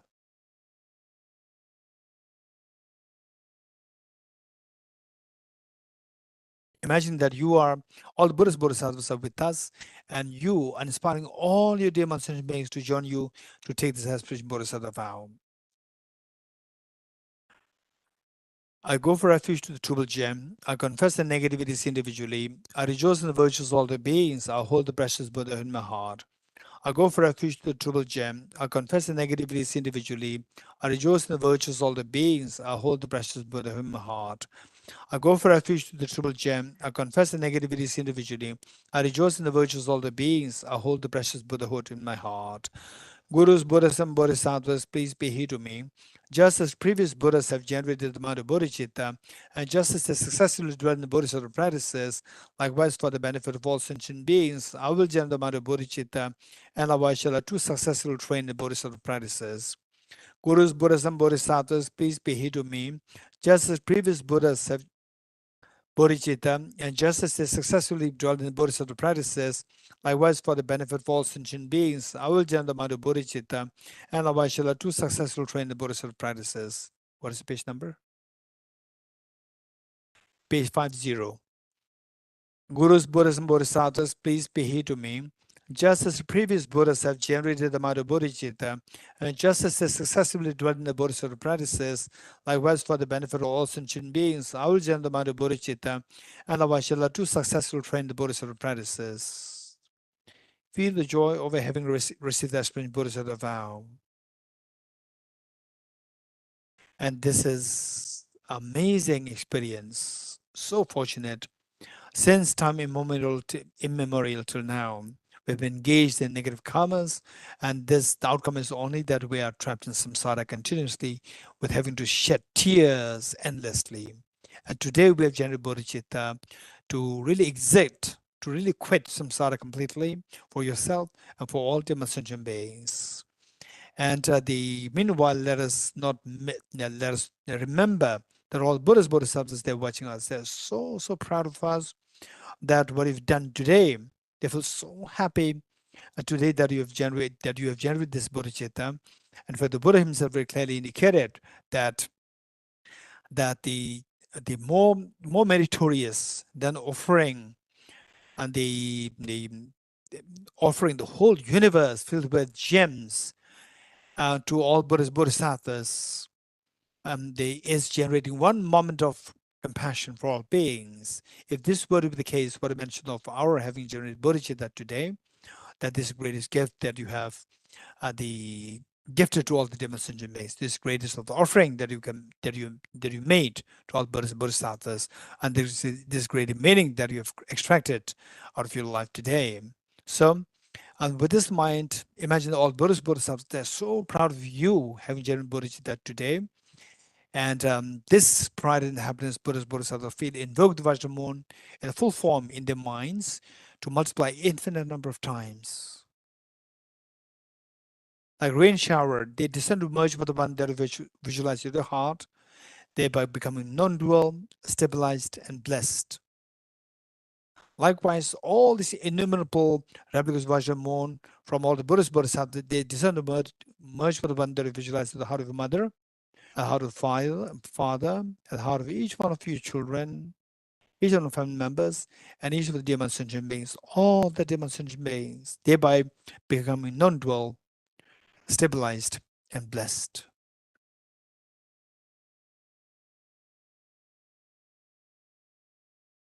Okay, slowly come out of this practice, this greatest meaning, and we are all very fortunate that we made it today.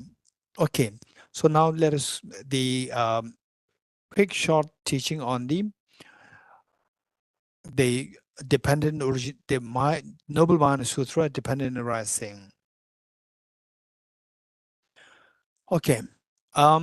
This is a very short teaching, and yet this is like the foundation for all teachings of the Buddha, whether the teachings that you find in the Pali canons or in the Sanskrit canons, and they're followed by Theravada Buddhist practitioners, Chinese Buddhist practitioners, and Tibetan Buddhist practitioners. All use this the teaching.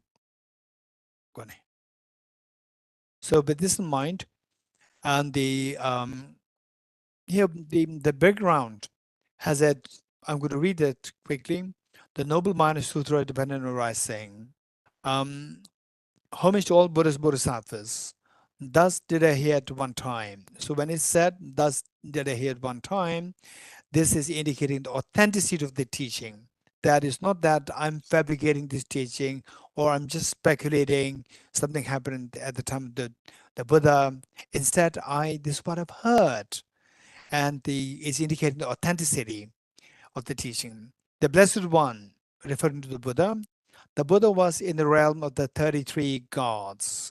This is the one of the god realms, referred to as the 33 gods, and where the king of the god and goddesses is the King Indra, and the on the Indra seat, the Buddha, the Indra invited the Buddha to sit on his seat.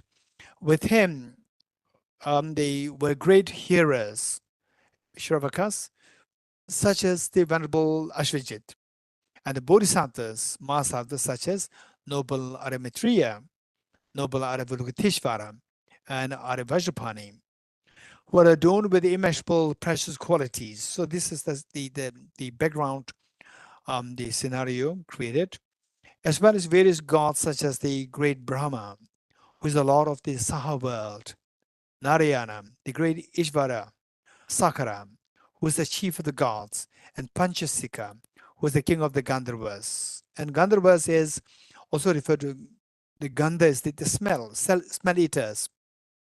Smell eaters, and these are in the form of the spirits. And this spirit is very distinct spirit. In fact, it is said that in the Tibetan tradition, say we don't keep so usually these containers, say you have the mugs, cups, containers, we don't keep it open, we always keep them covered, saying that if you keep it open, the Gandharvas, they just instantly create the cities there. They create cities and they instantly create it. It's not like it takes like months, years to to build a house and create the city. It's just instantly the city is created. And then when you move the utensils and so forth, instantly the city is damaged. So this is where the compassion, element of compassion is greatly emphasized in Tibetan Buddhism. So therefore, out of compassion, it is advised not to, they keep these things there. In fact, these are very strange phenomena, the strange beings who actually existed in this universe. At one time, it was in Dharamsala, the Institute of Buddhist Dialectics. My teacher, Venerable the Geshe Rinpoche, who was also the principal of the institute. What happened was that many of you know the place, the Sara College. Many of you know that. And when the land was first bought, and then the consecration was being done, then my teacher at one point, he was sharing this with all his students during one of the puja performance. He said that the Gandharvas actually is very strange. When he was consecrating, when he with his senior students were consecrating the land to he just turned to the left side, and left side actually he knew that there was nothing really there, no villages there. He turned his head just casually to the left side, and he saw the whole village, the huge village, with so many huts there. He was confused that there should be no village around this land, but with this direction. And he looked at it again, and he saw the same thing. Again, the huge village there, so many the huts there. And later on, of course, there's no village there. And then my teacher said that this is what is known as the Gandharvas. Gandharvas, the smell eaters. These are beings who create their cities, towns instantly and can be damaged also instantly. And one of the unique aspects of unique the qualities of the Gandharvas is that they are so expert in music. And in fact, there was the one anecdote that the human man the met with the Gandharva female, and the Gandharva, the lady, disguised and came in the guise of a human lady, and two of them got married, and the son was born. And then later on, the husband came to know that the wife was not really a human being, and then the wife had to run away with her own real form. But the mother was always the feeling having the feeling of missing her son. One day in a public gathering, she again came in the guise of a human lady, and then again in some other forms, and he was inquiring about her the she was inquiring about her son. And funny, she met with somebody who knew her son. And then she gave the musical instrument to the person and said that please give this to my son and tell him not to lose this. And this will make sure that you will have a very successful life. You can earn your living on the basis of this musical instrument. And this boy, after getting this gift from the mother, he started to play this. And yes, of course, the Gandharvas, they were so expert in the music. And this musical instrument is so unique that he played with this, and that everybody was enchanted by his music. And then he just survived, lived his life, lived his the earning on the basis of this playing the music with this musical instrument. So this was the way and manner in which the Gandharva mother helped the son for his living. So Gandharvas, they were said to be so good in music. Okay, so this is a little bit digression about the Panchasika, who is the king of the Gandharvas. Okay, next on that occasion, the Bodhisattva Mahasattva. So that is in the God realm. In the God realm, 37 God the um, 33 God realm. So there, and the Buddha was presiding over the congregation. And then on that occasion, the Bodhisattva Mahasattva, Avalokiteshvara. By the way, this sutra is on page 61. 61. Okay, those offline. So I'm all carried away by this, and even our staff also carried away. They forgot about the offline people, right? Page 61. Page 61, and we are on the paragraph on that occasion. Second paragraph. Okay. On that occasion, the Bodhisattva Mahasattva, Avalokiteshvara, rose from his seat. So that is in the God realm. And the Avalokiteshvara was also there. And then he rose from his seat, and having draped his upper robe over one shoulder, knelt down with his right knee on the peak of Mount Meru, his palms pressed together. He then bowed toward the Blessed One, the Buddha, and addressed these words to Buddha. Blessed One, the Buddha. These gods, all these gods, they came for to have the audience of the Buddha. Blessed One, these gods all really wish to build a stupa. Now that they are present in this entourage, in the entourage of the Buddha, please teach them the Dharma in such a way so that they merit to Brahma. So while the Avalokiteshvara was addressing the Buddha Shakyamuni on behalf of all the gods there, but keep in mind that this also for us on her behalf. On her behalf, this Avalokiteshvara was they're requesting the Buddha to give the teaching. So this is not just for these gods, for us also. In such a way, so that the merit of Brahma will increase, and the merit of the monks, nuns, laymen and laywomen will increase. The merit of Brahma, what is meant by the merit of Brahma? Brahma is considered as one of the gods of the form realm. And to take birth there, you require a lot of merit. So it does not mean that you accumulate so much merit that you will take birth in Brahma. Taking birth as a Brahma is a very auspicious thing. This is not the connotation. Brahma, there are several kinds of Brahma. One known as the great Brahma. So taking birth in the Brahma realm, in a way, it is considered as a little scary, because that and the law of karma, you don't really see the law of karma. Okay, keeping this aside, but to actually take birth there requires a lot of merit.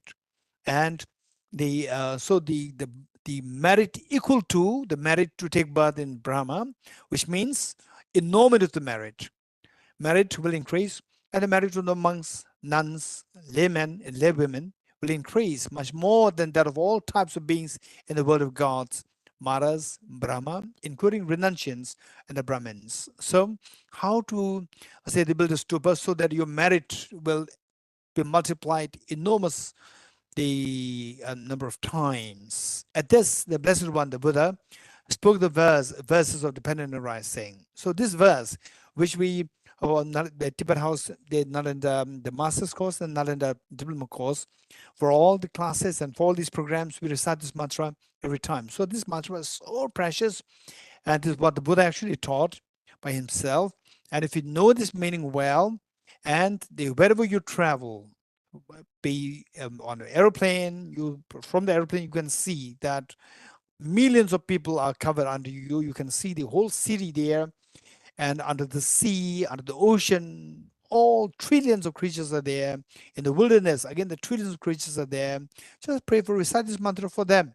So that will be enormous, the accumulation merit for you, and your sharing of your dharma of the Buddha for all these beings. So this is your compassion grows, and the beings will be connected with the dharma. This is so precious.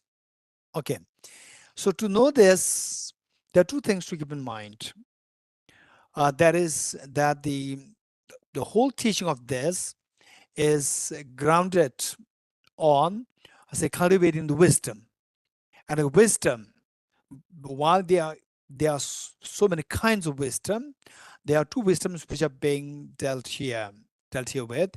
One is the wisdom, in both cases, is the wisdom of dependent origination. Wisdom of dependent origin, because this sutra is known as the Noble Mahayana Sutra, dependent arising or dependent origination.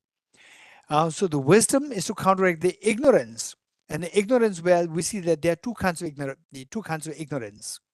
One is the ignorance which misconceives the law of cause and effect, law of karma. The other, the ignorance which misconceives the ultimate reality. So there are these two kinds of ignorance. And this mantra, knowing the meaning, we expected to cultivate these two wisdoms to counteract the two kinds of ignorance.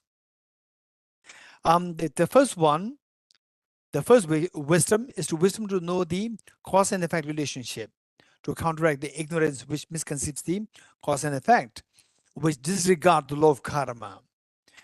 It says, Ye dharma hetu prabhava, ye dharma, these phenomena, dharma phenomena, hetu, cause, prabhava, arise. These phenomena arise from causes, which means cause and effect is taught here. Cause and effect. Oftentimes, we end up with a problem because of not knowing the cause and effect. For example, like, you end up in a unknown place, and you are supposed to go to the house number 108, which is like to your right side, but then you don't know the place, so you go towards the left side. You will never get there. It may be very near, But then it may take like another 5, 6, 7 hours to find a place because you don't know the cause and effect. By going in that direction, it is the opposite of the causes to take you closer towards the intended destination. Whereas if you know the place so well, then you will not go the opposite. You'll go in the proper direction, which will take you very close to easily take you there to the desired goal, a desired destination. So, for us to know the cause and effect relationship, if I want this, if we want happiness, happiness never given us to by, say, the non-virtuous karmas, like the three physical wrong actions or non-virtuous karmas, stealing, killing, sexual misconduct. So all these, they say people go for this in stealing, killing, corruption, and so forth, thinking that this will give you happiness. Actually, they destroy our happiness.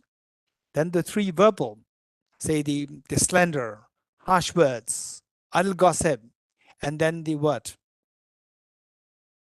Slander, lying, lying, harsh words, slander, and idle gossip. So these, when we engage in these, you feel happy. You feel that these are giving us happiness. Actually, they destroy us. For example, like slander, you try to create the division amongst the people who are close, and long run, you attract more enemies and you suffer. And then harsh words. You use harsh words meant to make the other person listen to you. With the harsh words, the motivation is coming, the motivation from which this harsh word comes, it is not a nice motivation, it's an anger. With anger, the moment the other person feels your anger, the person will close, the receptivity is closed. The person will not listen to you. Whereas if you acknowledge the person's good qualities, the person will feel your good heart.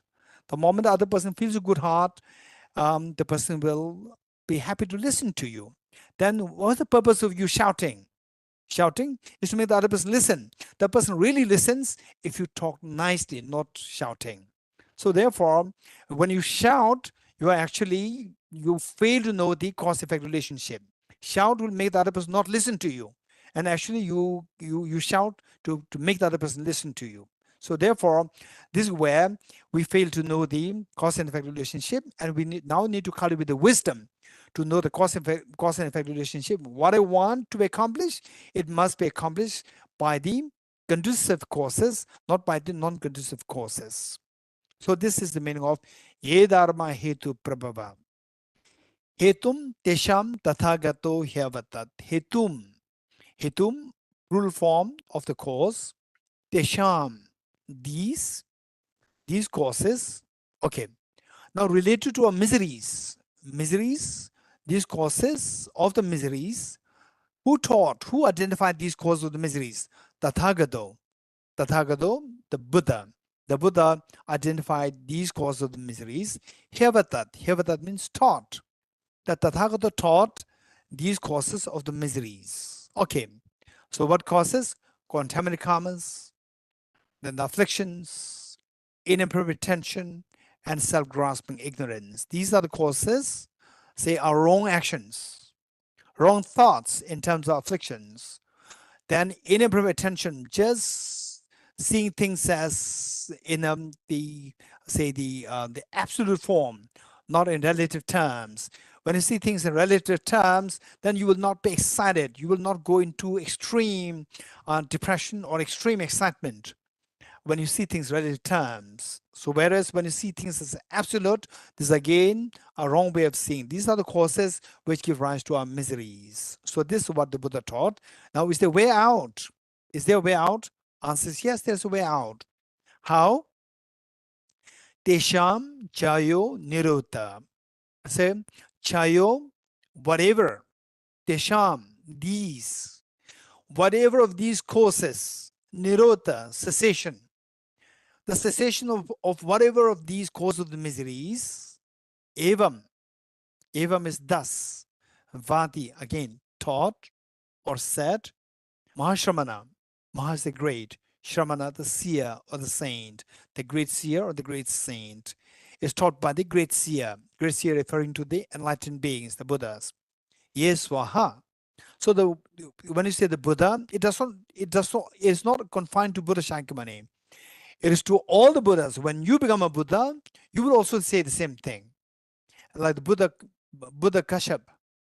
There are so many Buddhas of the past. Buddha Shakyamuni, his own, the previous Buddhas, the future Buddha, Buddha Maitreya. So all these great Buddhas, all these Buddhas, they taught how to stop the cause of these miseries. Evam vadi mahashramana swaha. Okay, so the English translation in Tibetan it is chönam tamje gulechum. Degyu deshin shebesum. Gyulo goba kayimba transon chimbe digesum. In English, all phenomena arise from causes. This is general phenomena, the composite phenomena. The causes are taught by the Tathagata. Now, more specifically, the causes of the miseries and causes of the happiness are taught by the Tathagata. Now, with the miseries which we dislike, which we shun, the cessation of the causes of these miseries as well is taught by the great seer. Okay, so from this mantra, we see that the Buddha was teaching us the two wisdoms. Wisdom to see the cause-effect relationship and the wisdom to see the ultimate reality. So by seeing the ultimate wisdom, the ultimate reality, we will we will eradicate the ignorance which misconceives the ultimate reality. When you remove the ignorance which misconceives the ultimate reality, the root of the misery is to stop. Root of misery is to stop. The misery automatically stops. For example, like the iceberg, let's say in the Arctic Circle or in the Antarctic Circle, Antarctica. Imagine that on the icebergs, the buildings are stacked, buildings are built up. Now with the global warming, the icebergs they melt. Once the icebergs, which is a foundation for all these buildings stacked on top, when the icebergs melts, what happens to the buildings? All the buildings will automatically crumble down. Likewise, when the root of miseries, the ignorance which misconceives the ultimate reality, when that ignorance is stopped, then all the miseries will crumble. Your miseries will all disappear. So that is a wisdom to see the ultimate reality, the ultimate reality, so that your miseries will stop on the basis of understanding the wisdom of the interdependency of the cause and effect. Okay, so this is what it is. And now let's read further. Avalokiteshvara. It is like this. This dependent arising, Ye Dharma mantra, the whole core of the Ye Dharma mantra, the meaning of this mantra, this dependent arising is the Dharmakaya of all the Buddhas. Dharmakaya meaning that the foundation of all the Buddhas. One who sees dependent arising sees the Tathagata. Whosoever sees dependent arising will eventually manifest, actualize the state of the Tathagata oneself. Will actualize, you will actualize the Buddhahood. Avalokiteshvara. It is if a faithful son or a daughter of a noble family builds, okay, now look, building a stupa, builds in a remote place. When I speak about stupa, we get a feeling that stupa means a big, huge stupa. It's not necessary. So nowadays, say for example, in when I go to Singapore, Malaysia, you find very beautiful small stupas, very small stupas like this size, even tiny ones. You can get these, and then Buddha was even teaching us even simpler, even more easier way of building a stupa. Said Avalokiteshvara, if a faithful son or a daughter of the noble family builds in a remote place a stupa, the size of a gooseberry fruit, say what we call amla fruit, is a very tiny, like the size of this fruit. With the central pillar, we have the mantra inserted in the middle, with the central pillar, the size of a tiny needle there, and wrapped around that, and then at the top is a parasol the size of a flower of the bagula tree, just a tiny flower.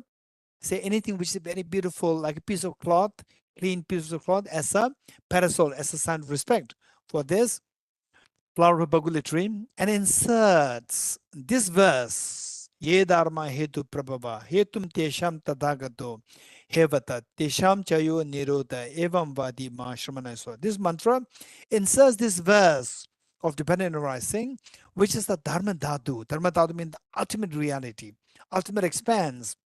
If you do that, insert this, and then that becomes a stupa. That tiny thing becomes a stupa. It's not necessary that you should have a big stupa. If you can create big stupas, yes, of course.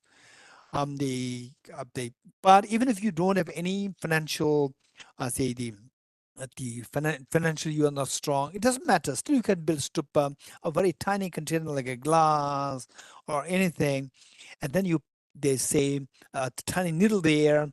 Around the needle, the mantra is inserted, and as a respect, just put a tiny the clean cloth on top of this as a parasol.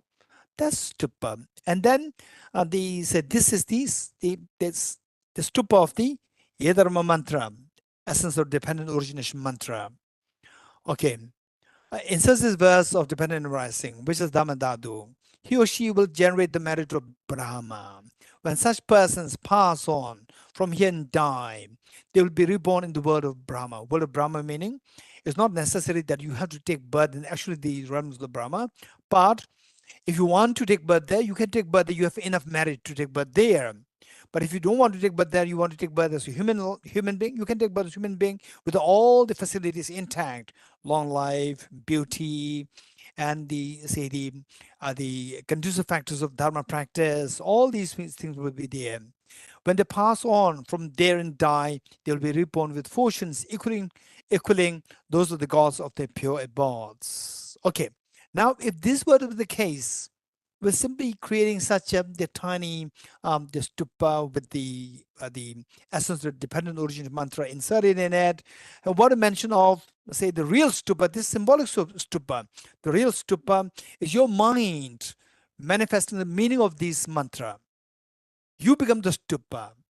Your mind think of the Yedharma mantra, how the think of the two wisdoms, the wisdom to know the cause and effect relationship, infallible cause and effect relationship, wisdom to know the ultimate reality that everything like a dream. If that happens within you, you become the stupa. This is the real meaning of the stupa. This is the ultimate stupa. Then if just even creating a symbol, a tiny stupa, symbolic stupa, you get this amount of merit. What I mentioned of us, if you can create your own stupa in the form of actually manifesting these two wisdoms within you, the meaning of this mantra within you in the form of the two wisdoms to dispel them, the two kinds of ignorance. So what I mentioned of the benefit that you accrue out of this. Okay. After the Blessed One had spoken these words, the hearers, the bodhisattvas, the whole assembly, and the universe of gods, humans, asuras and Gandharvas, asuras meaning the demigods, and Gandharvas rejoiced and praised his teaching. Sorry. Okay. Colophon, this concludes the Noble Mahayana Sutra on dependent arising, translated and edited from the Sanskrit text to the Tibetan by the Indian scholar Surendra Bodhi and principal editor translator Venerable Ishi Sangde. And then in English, this translation of Tibetan English was undertaken by the Buddha Vachana Translation Group, Vienna, Roll Sherman, and Casey Kemp with the aid of Tom Tillemans, under the supervision of Kempo Kunchok Temple, and completed under the patronage and supervision of 84,000, translating the words of the Buddha. Okay, yes, we're done. Good. Now we will do a dedication prayer, good dedication prayer.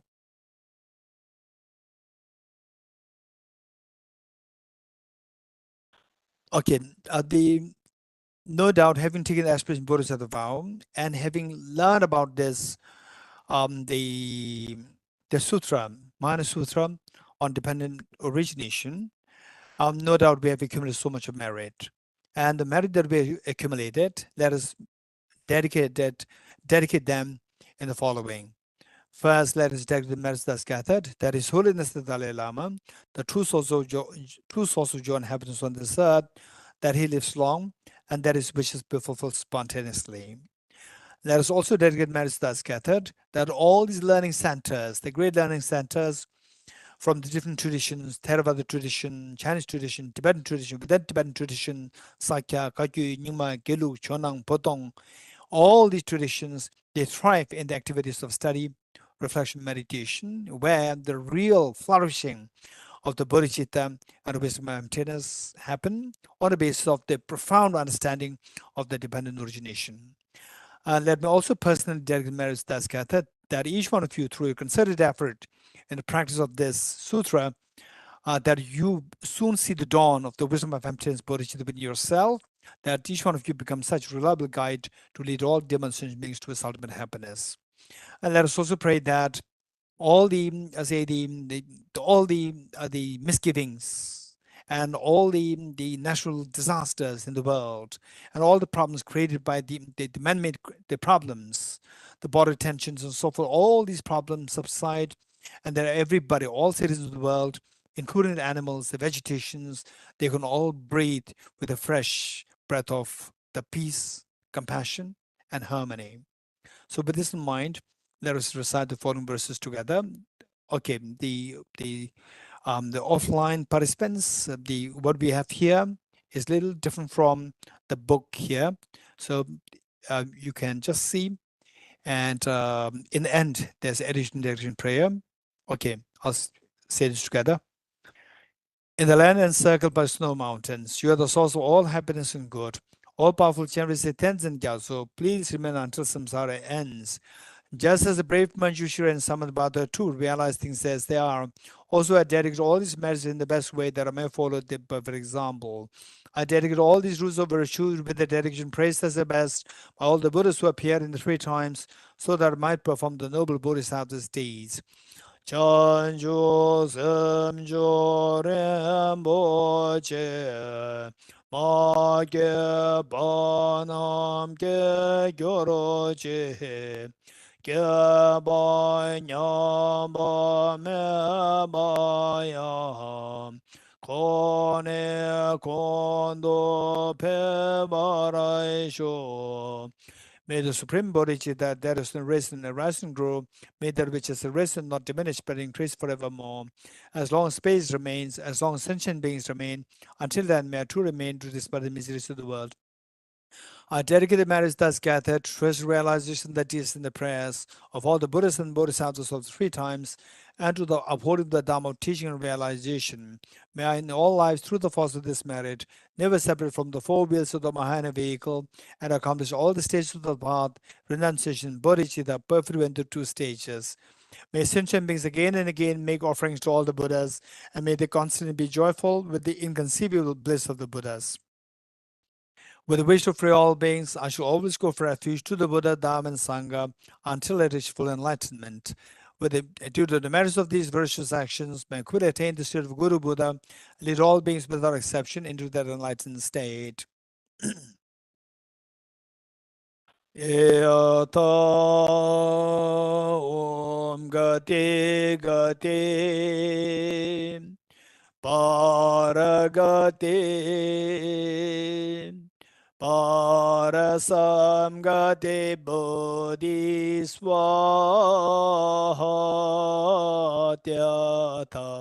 Om Gate Gate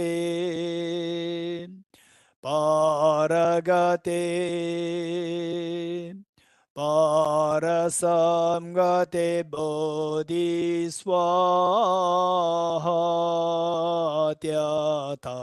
Om Gate Gate Paragate Parasamgate Bodhiswaha.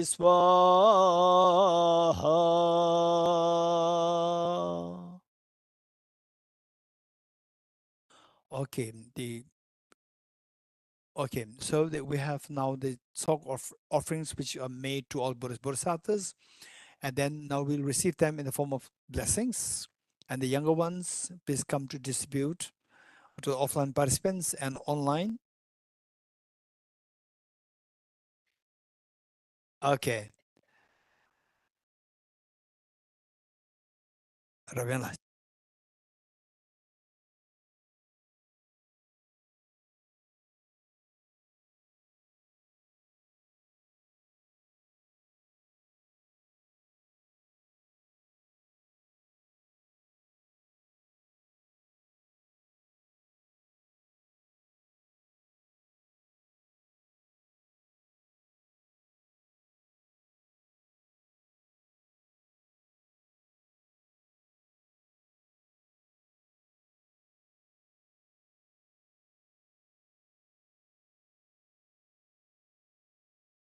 Krishna, thank you, Ramna. Thank you, all Dharma. Thank you, Geshe. Thank you, Tibet House team. Thank you, Geshe. Thank you, Tibetan House. 谢谢 Geshe-la. Thank you. Thank you very Thank you, much, and everybody. thank you for the online participants who are joining.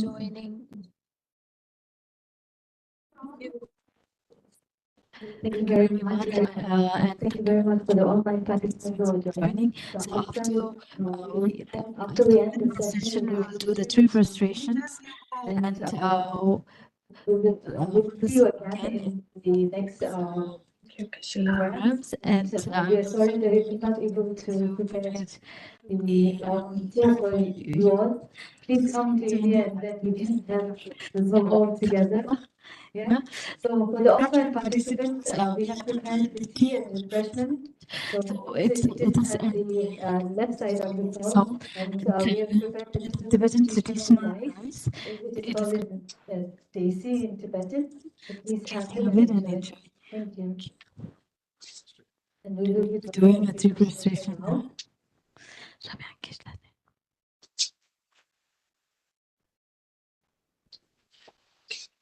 Thank you.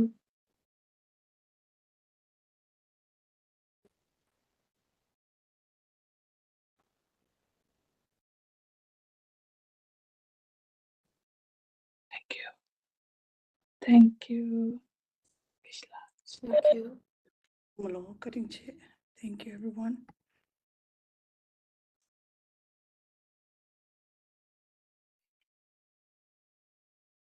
Thank you, Sheila. Thank you, People House.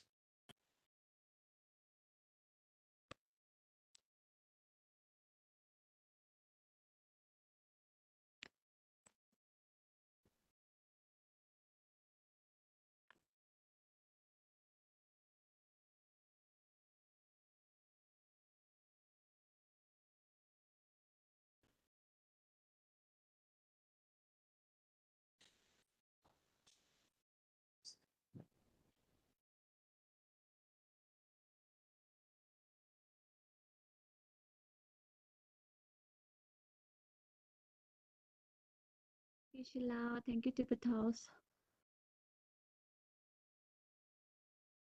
Geshe.